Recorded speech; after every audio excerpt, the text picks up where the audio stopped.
Doctor ortho Ayurvedic oil and capsule. अब दर्द भी घुटने टेकेगा।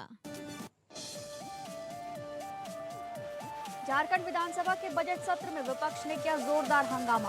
बीजेपी ने पेयजल और बिजली की कमी, धान खरीद में देरी, बालू की कमी, कोयला चोरी के मुद्दे को उठाया। कानून व्यवस्था पर भी विपक्ष ने सरकार को घेरा। झारखंड आंदोलनकारी संघर्ष मोर्चा ने किया विधानसभा का घेराव। राज्य के 24 जिलों से हजारों की संख्या में पहुंचे आंदोलनकारी। हेमंत सरकार से पेंशन सहित कई मांगों की मांग की। मांगे पूरी होने तक धरना जारी रखने की दी चेतावनी। बिहार में स्वास्थ्य विभाग की बड़ी लापरवाही। मुंगेर के स्वास्थ्य केंद्र से ग्रामीणों को एक्सपायर्ड दवाओं का वितरण। दवा की तारीख देखकर ग्रामीणों में मचा हड़कंप। स्वास्थ्य विभाग ने मामले की जांच के लिए गठित की कमेटी।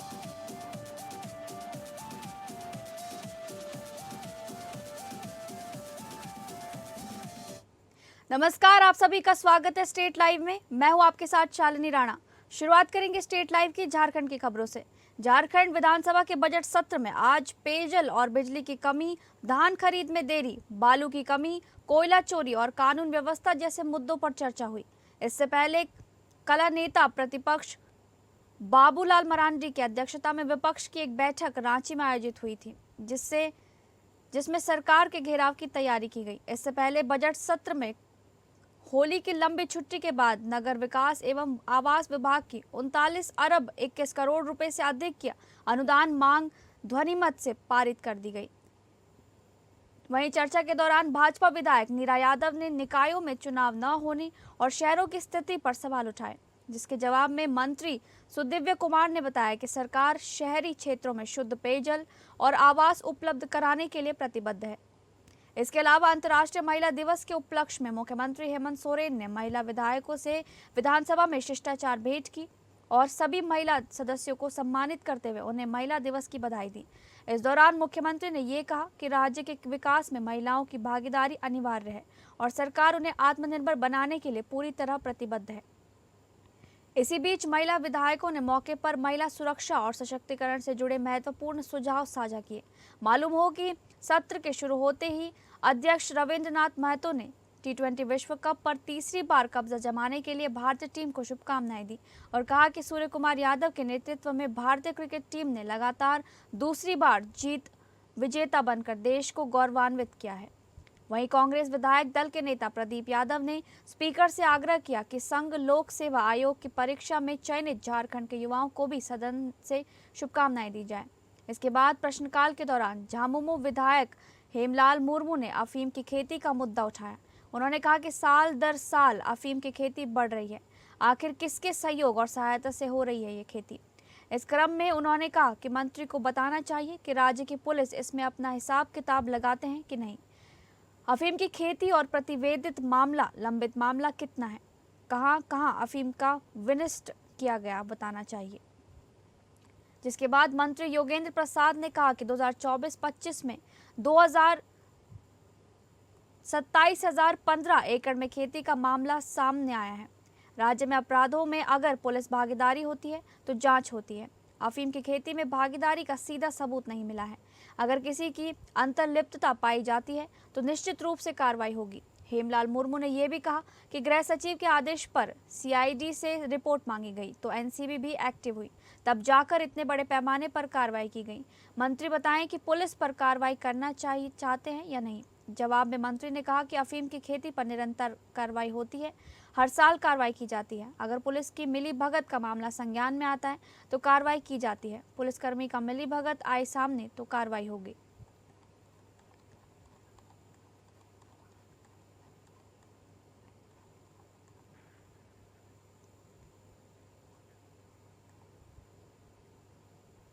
झारखंड विधानसभा परिसर में आज सदन की कार्रवाई शुरू होते ही विपक्ष के कई विधायकों ने हाथ में पोस्टर लेकर दरवाजे पर ही नारेबाजी शुरू कर दी।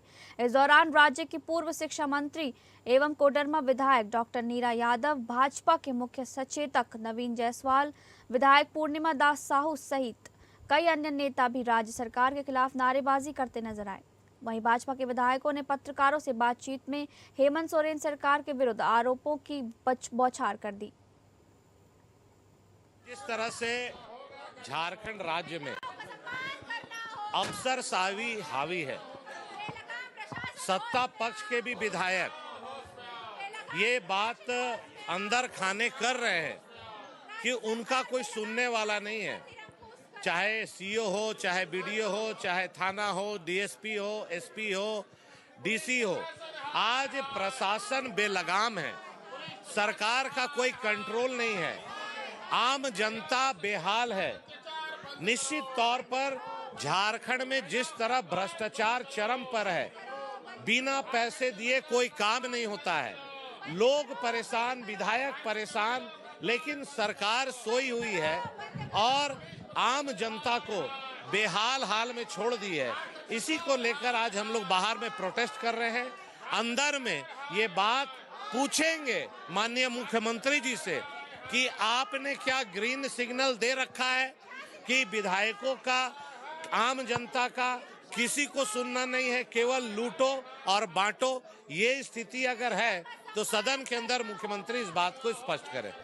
मिडिल ईस्ट में चल रहे युद्ध संघर्ष के बीच इंडियन ऑयल कॉरपोरेशन द्वारा घरेलू और कमर्शियल गैस की कीमत बढ़ाए जाने पर अब झारखंड के स्वास्थ्य मंत्री डॉक्टर इरफान अंसारी ने खुलकर नाराजगी जाहिर की है। इस क्रम में उन्होंने केंद्र सरकार की विदेश नीति पर सवाल उठाते हुए बढ़ती महंगाई और अमेरिका द्वारा भारत पर लगाए गए टैरिफ को लेकर भी गंभीर सवाल खड़े किए हैं। केंद्र सरकार टोटली फ्लॉप हो गई है। इसकी विदेश नीति चौपट हो गई है और अभी तो गैस के दाम बढ़े हैं। आने वाले दिनों में पेट्रोल के दाम बढ़ेंगे, डीजल के दाम बढ़ेंगे, महंगाई चरम पर होगा और देश तमाशा देखिए। मैंने कहा है कि जब ईरान का जो जलवायु जो जहाज आया, भारत सरकार ने उनको बुलाया। वो लोग आए थे ट्रेनिंग देने के लिए। हमारा तेल का सर्विसिंग वगैरह होता है, वो देने के लिए एक्सपर्ट लोग आए थे और भारत सीमा में मार देता है उनको। तो क्या होगा विदेश नीति जब अपने मेहमानों की हम रक्षा नहीं कर सकते? तो दाम तो बढ़ेंगे ही बढ़ेंगे। मैं तो कहूँगा कि आने वाले दिनों में बहुत बड़ा संकट देश में आने वाला है। झारखंड सरकार से पेंशन सहित अपनी अन्य मांगों को लेकर अड़े झारखंड आंदोलनकारी संघर्ष मोर्चा के हजारों आंदोलनकारियों ने आज विधानसभा का घेराव किया। इस दौरान राज्य के 24 जिलों से आए उन आंदोलनकारियों में शामिल महिला, पुरुष एवं बुजुर्गों ने राजधानी रांची के धुरवा में सड़क पर प्रदर्शन करते हुए अनिश्चितकालीन धरना का आह्वान किया है। इसी बीच उन्होंने एपीएन न्यूज से बातचीत में अपनी मांगों को लेकर राज्य सरकार से खुलकर जवाब भी मांगा है। विधानसभा परिसर यानी धुरवा स्थित विधानसभा के बिल्कुल समीप है, जहां पर झारखंड आंदोलनकारी संघर्ष मोर्चा द्वारा एक धरना प्रदर्शन किया गया है। जी हां, इस धरना प्रदर्शन का आह्वान किया गया है। झारखंड के कई जिलों से, खूंटी, सिसई, गुमला सहित कई जिलों से झारखंड आंदोलनकारी संघर्ष मोर्चा के लाखों सदस्य यहाँ एकत्रित हुए हैं, जो कि अनिश्चितकालीन धरना प्रदर्शन पर बैठे हैं। इस धरने के पीछे आखिर उनकी मांग क्या है, ये हम उनसे जानेंगे, जो कि झारखंड सरकार के प्रति नाराजगी जाहिर कर रहे हैं। धरना पे आप यहाँ पर आए, क्या बताइए? ये झारखंड के कर्ता धर्ता लोग हैं। ये झारखंड को अलग लड़ाई लड़ के अलग कराने वाले लोग हैं। आज इनकी स्थिति इतनी खराब है, इनकी आर्थिक स्थिति खराब है, इनकी पारिवारिक स्थिति खराब है, जिसके बदौलत आज ये झारखंड विधानसभा दिख रहा है। ये झारखंड आंदोलनकारियों का मांगे क्या है? हमारी मांग है कि इन आंदोलनकारियों को सम्मान पूर्वक पेंशन दिया जाए। जब मैया सम्मान योजना में 60 लाख महिलाओं को पेंशन मिल सकता है, तो चिन्हित आंदोलनकारियों 50,000 आंदोलनकारियों को भी पेंशन 50,000 मिलना चाहिए। ये होगा इस अनिश्चितकालीन धरना प्रदर्शन का क्या असर होता है झारखंड सरकार पर और सरकार क्या पहल करती है। फिलहाल यहाँ पर धरना प्रदर्शन पर बैठे लाखों लोगों को आप देख रहे होंगे, चारों तरफ यहाँ पर प्रशासन भी कड़ी निगरानी बनाए रखी हुई है, क्योंकि विधानसभा का सत्र भी चल रहा है आज। और ऐसे में ये धरना प्रदर्शन पर बैठे आंदोलनकारियों की मांगों पर क्या फैसला लिया जाता है, सरकार इस पर कितना तेजी से अपना पहल करती है, देखना ये होगा। फिलहाल हमारे सहयोगी दीपक के साथ एपीएन न्यूज से मैं तृप्ति रांची से, नमस्कार। आज देश भर में सेंट्रल इंडस्ट्रियल सिक्योरिटी फोर्स यानी कि CISF अपना 57वां स्थापना दिवस मना रहा है। इसके उपलक्ष्य में बेरमो B&K प्रक्षेत्र अंतर्गत सीआईएसएफ कैंप डीवीसी में स्थापना दिवस समारोह कार्यक्रम आयोजित किया गया। इस कार्यक्रम के मुख्य अतिथि के तौर पर डोरी क्षेत्र के महाप्रबंधक रंजय सिन्हा, बेरमो अंचल अधिकारी संजीत कुमार सिंह सहित सीनियर कमांडेंट आरपी सिंह मौजूद रहे। आपको बता दें कि सीआईएसएफ की स्थापना 10 मार्च 1969 को भारत सरकार द्वारा की गई थी। शुरुआत में इस बल का मुख्य उद्देश्य देश के महत्वपूर्ण औद्योगिक प्रतिष्ठानों की सुरक्षा करना था। समय के साथ सीआईएसएफ की जिम्मेदारियां और भी बढ़ती गईं। आज ये बल देश के एयरपोर्ट, मेट्रो, परमाणु संयंत्र, सरकारी भवनों और कई महत्वपूर्ण संस्थानों की सुरक्षा में अहम भूमिका निभा रहा है। स्थापना दिवस के अवसर पर देश के विभिन्न हिस्सों में परेड, सम्मान समारोह और विशेष कार्यक्रम आयोजित किए जा रहे हैं, जिनमें बहादुर जवानों को उनके उत्कृष्ट कार्य के लिए सम्मानित भी किया गया। देश की सुरक्षा में सीआईएसएफ के जवानों का योगदान बेहद महत्वपूर्ण है। आज का दिन उनके साहस, समर्पण और कर्तव्य निष्ठा को सलाम करने का दिन है।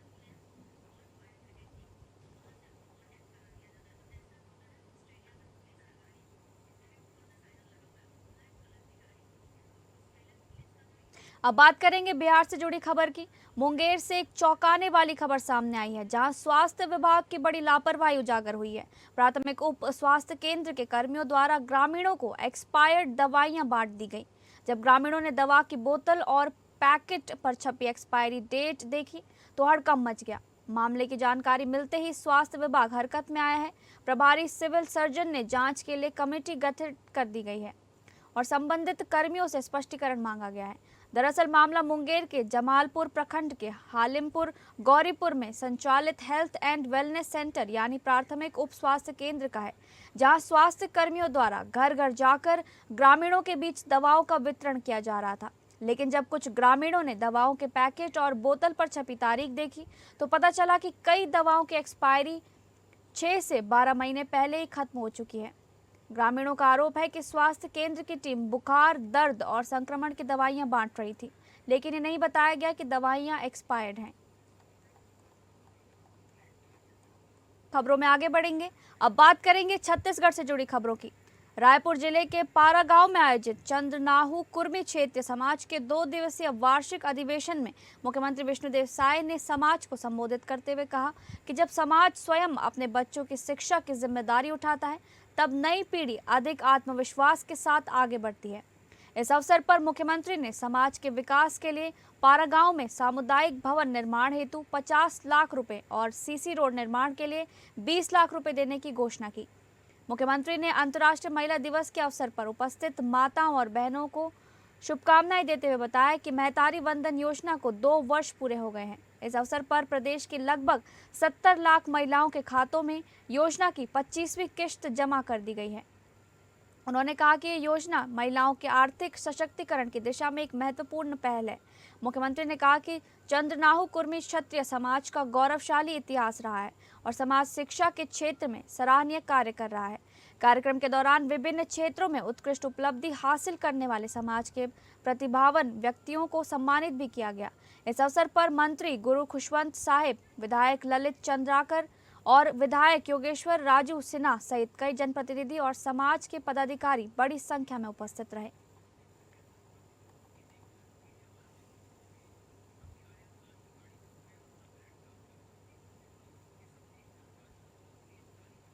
रायपुर सांसद बृजमोहन अग्रवाल के संसदीय प्रयासों से छत्तीसगढ़ में नगर वन योजना को राष्ट्र स्तर पर प्रमुखता मिली है। उन्होंने लोकसभा में योजना के क्रियान्वयन, बजट आवंटन और पारिस्थितिक दिशा निर्देशों को लेकर महत्वपूर्ण प्रश्न उठाए। ये योजना शहरों और कस्बों में शहरी वन विकसित करने की एक महत्वपूर्ण पहल है, जिसका उद्देश्य हरित आवरण बढ़ाना, जैव विविधता को प्रोत्साहन देना और लोगों को प्राकृतिक वातावरण उपलब्ध कराना है। सांसद अग्रवाल ने केंद्रीय पर्यावरण, वन और जलवायु परिवर्तन मंत्री भूपेंद्र यादव का आभार व्यक्त करते हुए कहा कि इस योजना से प्रदेश में नगरीय वनों को बढ़ावा मिलेगा और शहरों में भी लोगों को प्रकृति के बीच समय बिताने का अवसर मिलेगा। वर्तमान में छत्तीसगढ़ के 13 जिलों में 14 नगर वन परियोजनाएं स्वीकृत हैं, जो लगभग 459 हेक्टेयर से अधिक क्षेत्र में विकसित की जा रही है। रायपुर जिले की दरसीवा तहसील के सोडोंगरी क्षेत्र में भी एक विशेष शहरी वन विकसित किया जा रहा है, जो लगभग 30 हेक्टेयर से अधिक क्षेत्र में फैला होगा। इस परियोजना की स्वीकृत लागत 123 लाख रुपए से अधिक है। जिसमें अधिकांश राशि जारी भी की जा चुकी है। सांसद बृजमोहन अग्रवाल ने कहा कि नगर वन योजना के माध्यम से रायपुर सहित पूरे छत्तीसगढ़ में पर्यावरण संरक्षण और हरित विकास को नया आयाम मिलेगा। हमारे विदेश मंत्री जी का स्टेटमेंट आ तो गया, उसके बाद में क्या बचता है? पूरी जानकारी उन्होंने दे दी। अगर उस पर चर्चा होती तो भी यही जवाब आता। और आने वाले समय पर आज उन्होंने जो मोशन लाया है उस मोशन पर चर्चा करें। एक व्यक्ति की जिद जो है वो सदन को नहीं चलने दे रही। निश्चित रूप से सदन सिर्फ एक पक्ष से नहीं चलता, दोनों पक्षों से चलता है। और दूसरा पक्ष जब नियम विरुद्ध जाकर, परंपराओं के विरुद्ध जाकर अपने ही मोशन को नकार कर और नई नई चीजें ऐसी जो परंपराओं के विरुद्ध है, नियमों के विरुद्ध है, ऐसी चीजें लाएगा तो इसका मतलब है कि विपक्ष सदन को नहीं चलने देना चाहता, वो सिर्फ हंगामा खड़ा करना चाहता है। छत्तीसगढ़ की राजधानी रायपुर के एकात्म परिसर में भारतीय जनता पार्टी के प्रदेश प्रवक्ताओं और पदाधिकारियों ने संयुक्त प्रेस वार्ता कर अफीम खेती मामले में कांग्रेस द्वारा लगाए गए आरोपों को खारिज किया। भाजपा के प्रदेश प्रवक्ता डॉक्टर विजय शंकर मिश्रा, नलिनेश ठोकने, शिव नारायण पांडे और प्रदेश मंत्री अमित साहू ने वीडियो प्रस्तुतिकरण के माध्यम से पूरे मामले का पक्ष रखते हुए कहा कि राज्य सरकार ने मामले की जानकारी मिलते ही 1 घंटे के भीतर कार्रवाई करते हुए प्रशासनिक और पुलिस टीम को मौके पर भेज दिया था। भाजपा नेताओं ने आरोप लगाया कि जांच में ये सामने आया है कि अफीम की खेती पिछले 5 वर्षों से चल रही थी, जिससे ये संकेत मिलता है कि ये कृत्य पूर्ववर्ती कांग्रेस शासनकाल में शुरू हुआ। उन्होंने कहा कि कांग्रेस इस मुद्दे पर केवल राजनीतिक लाभ लेने की कोशिश कर रही है। भाजपा प्रवक्ताओं ने यह भी सवाल उठाया कि जब प्रशासन कार्रवाई कर रहा था तब पूर्व मुख्यमंत्री भूपेश बघेल कांग्रेस नेताओं के साथ अगले ही दिन घटनास्थल पर क्यों पहुंचे। प्रेस वार्ता में भाजपा के प्रदेश मंत्री अमित साहू ने कहा कि पार्टी ने आरोप सामने आते ही संबंधित पूर्व भाजपा नेता को तत्काल निलंबित कर दिया, जिससे ये स्पष्ट होता है कि भाजपा ऐसे मामलों में किसी को भी बख्शने के पक्ष में नहीं है। उन्होंने सरकार पर, कांग्रेस पर आरोप लगाते हुए कहा कि कांग्रेस ने अपने नेताओं से जुड़े कई मामलों में कभी सख्त कार्रवाई नहीं की और अब वो भाजपा पर आरोप लगाकर राजनीति करने का प्रयास कर रही है।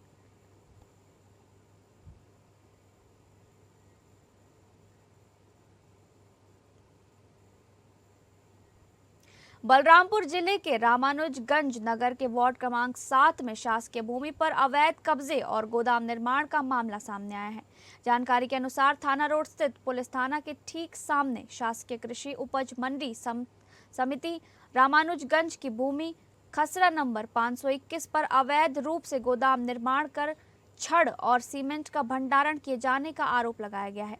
बताया जा रहा है कि यह जमीन आम जन उपयोग की शासकीय भूमि है, जिस पर कथित रूप से भूमाफियाओं द्वारा कब्जा कर निर्माण कार्य किया जा रहा है। स्थानीय लोगों का कहना है कि इस संबंध में कई बार शिकायत भी की गई, लेकिन अब तक ठोस कार्रवाई नहीं हो पाई है। एसडीएम आनंद नेताम ने कहा कि धान खरीदी व्यवस्था के कारण पहले जांच नहीं हो पाई थी। अब तहसीलदार को मामले की जांच के निर्देश दे दिए गए हैं। जांच में जो भी तथ्य सामने आएंगे उसके आधार पर आगे की कार्रवाई की जाएगी। संज्ञान में आया है कि कृषि उपज मंडी के जो भूमि है वहाँ पर किसी व्यवसायी के द्वारा अतिक्रमण करके वहाँ शेड वगैरह बनाया है, ऐसा करके सूचना मिली है। इस संबंध में मैंने तहसीलदार को भेजा है और अतिशीघ्र उस पर कार्रवाई जांच उपरांत करेंगे। पिछले बार जो है धान खरीदी के कारण पूरे हमारे राजस्व अमला व्यस्त थे और अभी धान खरीदी और अन्य कार्य से अभी हमें छुटकारा मिली है, तो हम कोशिश करते हैं जितना जल्दी हो सके अतिक्रमण हटाने का प्रयास करेंगे। अब बात करेंगे महाराष्ट्र से जुड़ी खबरों की। महाराष्ट्र में अवैध बाइक टैक्सी के खिलाफ सरकार द्वारा की जा रही कार्रवाई को लेकर आज विधान परिषद में प्रश्न उठाया गया।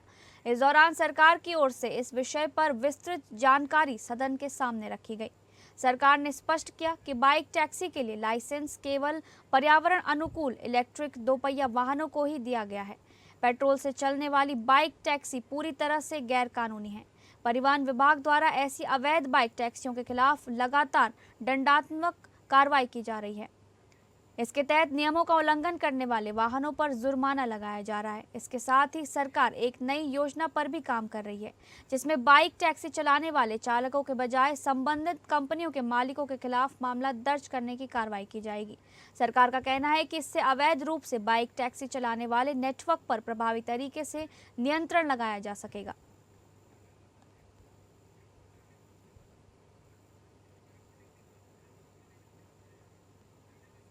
नवी मुंबई के वाशी खाड़ी पुल पर एक युवती ने चलती ट्रेन से पानी में कूदकर जीवन समाप्त करने का प्रयास किया। सौभाग्य से उसके कंधे पर बैग होने के कारण वो पानी की सतह पर तैरती रही। उसी समय वहां मौजूद वाशी गांव के मछुआरे सहित सुतार और उनके साथियों की नजर उस पर पड़ी। उन्होंने अपनी जान की परवाह किए बिना तुरंत पानी में उतरकर युवती को सुरक्षित बाहर निकाला। इसके बाद घटना की जानकारी पुलिस को दी गई। सूचना मिलते ही वाशी पुलिस मौके पर पहुंची और युवती की पहचान करने की प्रक्रिया शुरू की। प्रारंभिक जांच में पता चला कि युवती चेंबूर की रहने वाली है। पुलिस मामले की आगे कार्रवाई की जाँच कर रही है। घटना आज सुबह लगभग 8:30 बजे की बताई जा रही है। युवती ने बताया कि उसके प्रेमी ने बिना कोई कारण बताए उसे मोबाइल से ब्लॉक कर दिया था, जिससे दुखी होकर उसने ये कदम उठाया।